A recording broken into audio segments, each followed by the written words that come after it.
All right, it's I don't know, April 25th or something, and I uh, I needed a I needed to get a turbo for this truck. Been kind of dragging my feet on the whole thing. I got the engine all done, and I didn't have a good turbo. I had a bunch of pieces and parts, but I don't know. This one had problems. The exhaust housing was cracked, and the bushings were out of it. It was just plain wore out. It needed rebuilt, and I called the company that rebuilt my injection pump, and they advertised they did turbos too. So I called them and sent it out to them and told me to rebuild it or replace it or whatever they had. So, and I told them I didn't, I wasn't into buying the cheap Chinese turbos at eBay. Everybody says you can get them for $200. Well, I'm not putting a $200 turbo on a $2,500 engine. It just doesn't make sense. The thing fails and throws shrapnel through the motor. So anyhow, I called the Diesel Controls is the company I have do my pumps, and he says, "Yeah, we can do one of the two things. We either rebuild yours or replace it." And I said, "Well, what do you got to replace it?" And he said this. He says it's built from parts from. He said they built them there from parts from Brazil. So I guess they're not Chinese. But anyhow, it is a spitting image of a Holset turbo. A little bit more than $200, but a whole lot cheaper than a new Holset turbo. And I think this is the original. This is one of the original turbos off of one of the industrial bus motors I had, because the Dodge motor was a first gen and it wasn't wastegated. It was just a H1C or something. It's down there in the box too.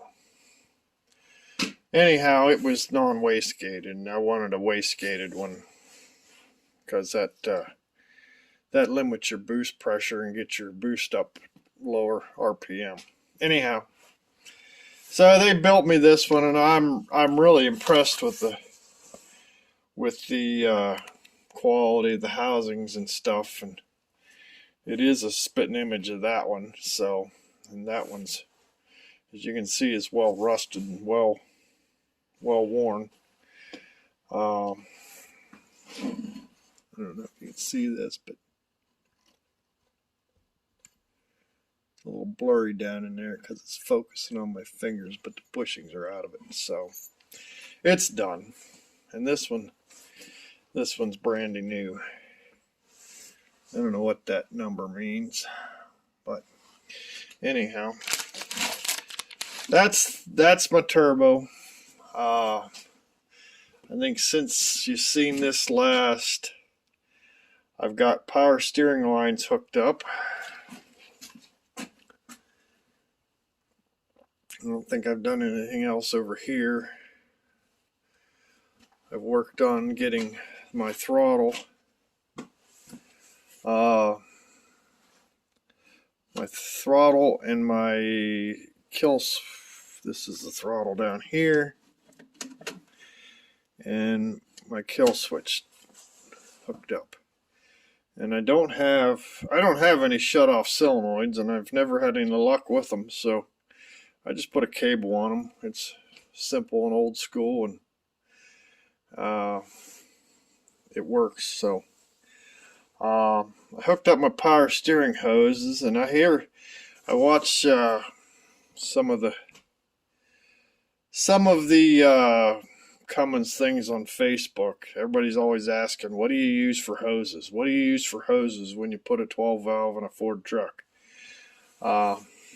This is what I use. And this is Gates hose.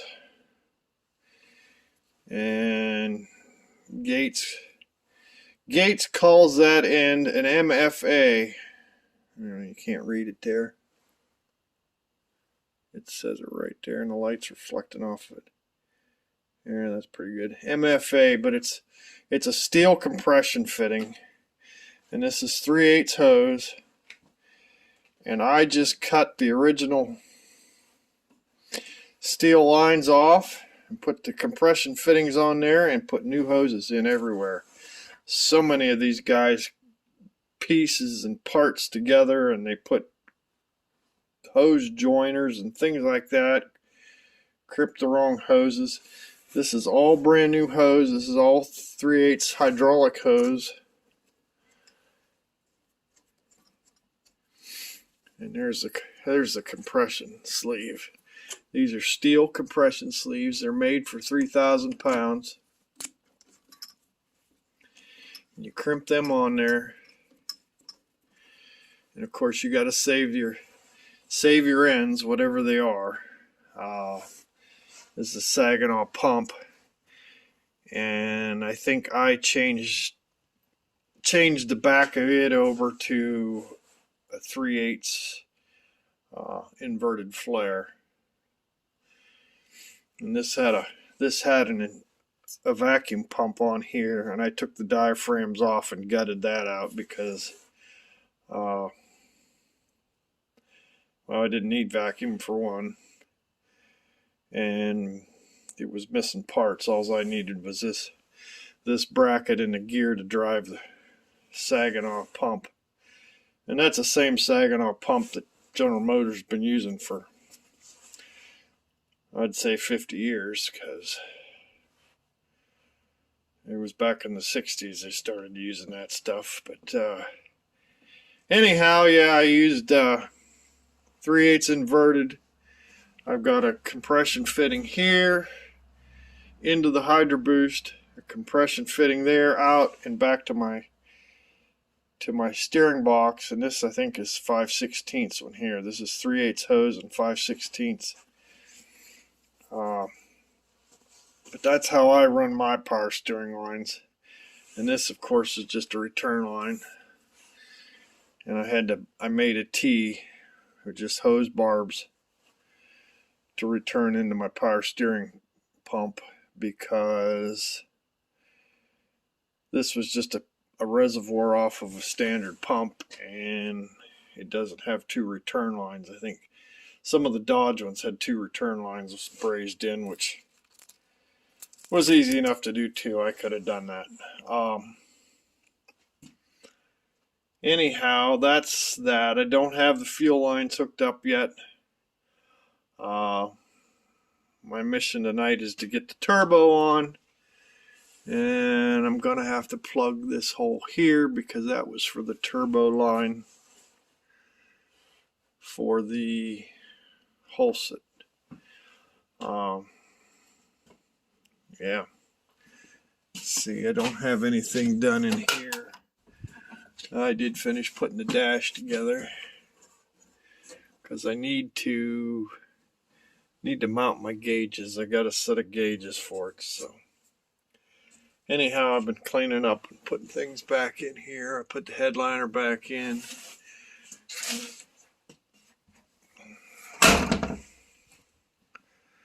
So, anyhow, that's what I'm working on tonight. I just thought I'd make a short video here on my new turbo and the power steering line. So, anyhow, thanks for watching.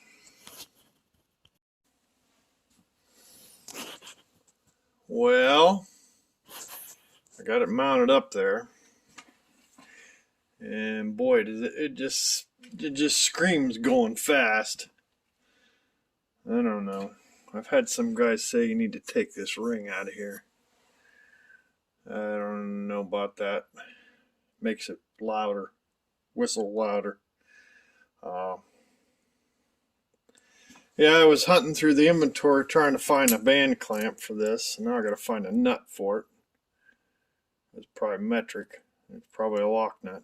It needs cleaned up. That goes there. And I was looking for a turbo drain line. And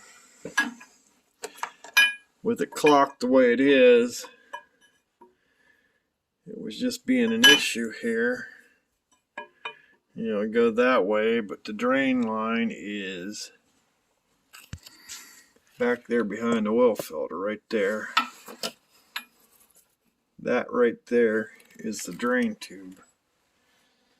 And while I was looking for a clamp, I found this arrangement. And I think that's a original Cummins Part 2. And it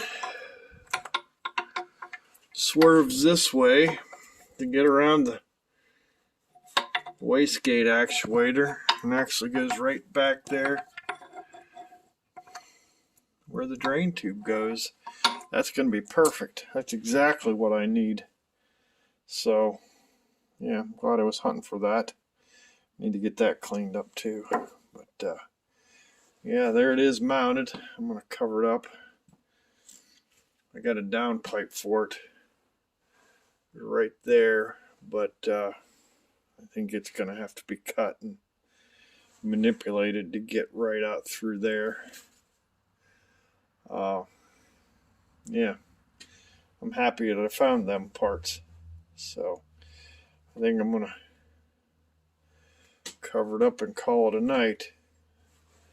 There's something. A friend of mine gave me that Nipex channel locks, and I'll tell you what, I never thought I'd use them, but they're great. They're huge.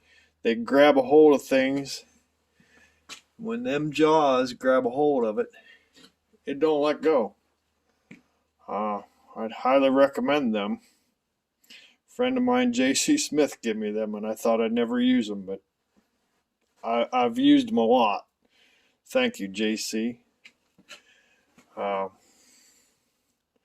Anyhow, I think I'm going to call it a night. Got everything kind of buttoned up here. I'm going to throw a rag over that. I'm going to figure out what it takes to get that out of there. In fact, I like to hear it whistle, but if it affects the operation of it, no. So, anyhow, I think that's it for tonight. I'm going to call it. Thanks for watching.